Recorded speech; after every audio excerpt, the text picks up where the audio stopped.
Elder, I get anxious when I have to sort out a problem, and I can't sleep.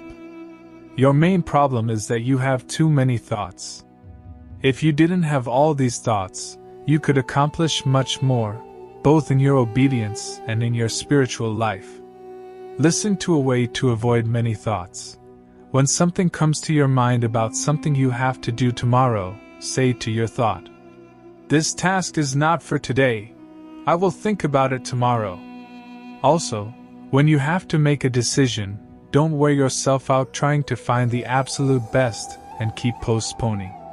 Choose something and move forward. Leave the rest to God to take care of. Try to avoid overscrupulousness so that you don't tire out your mind.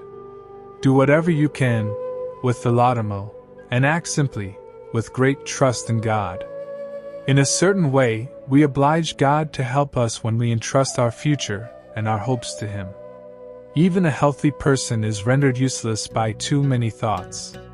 Someone who is sick and suffering is justified if he worries. But someone who is healthy and torments himself with negative thoughts, that person is ready for the asylum. To be perfectly fine and yet be tormented by his own thoughts. In our times, the greatest illness is the vain thoughts of worldly people. People may have everything, except good thoughts. They torment themselves because they do not face things spiritually. For example, someone sets out to go somewhere. His car has a small mechanical problem, and he arrives a bit late at his destination. If he has a good thought, he will say, "It seems that the good God allowed this obstacle, because perhaps I would have had some accident if I hadn't been delayed. How can I thank you, my God, for this?" And he glorifies God. But if he does not have a good thought, he will not face the situation spiritually. Instead, he will blame God and curse, saying things like, "See, I would have arrived earlier, but now I'm late. What bad luck. And this God too." When a person accepts whatever happens to him with a right, good thought, he receives help, whereas when he works with left thoughts, he suffers, wastes away, and goes mad.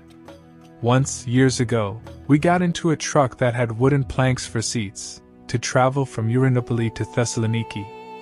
Inside it was complete chaos: suitcases, oranges, fish, dirty fish crates being returned, boys from Athonite, some sitting, some standing, monks and laymen. A layman came and sat next to me. He was overweight, and feeling a bit cramped, started shouting, "What kind of situation is this?" A bit further away was a monk who, poor fellow, was covered up to his head by the crates. Only his head was sticking out. Meanwhile, as the truck was bouncing along the broken cart road, the stacked crates were falling, and the poor monk was trying to push them left and right with his hands so they wouldn't hit his head. And the layman was yelling because he was sitting a bit tightly. I said to him, "Don't you see how that monk is, and you're shouting?"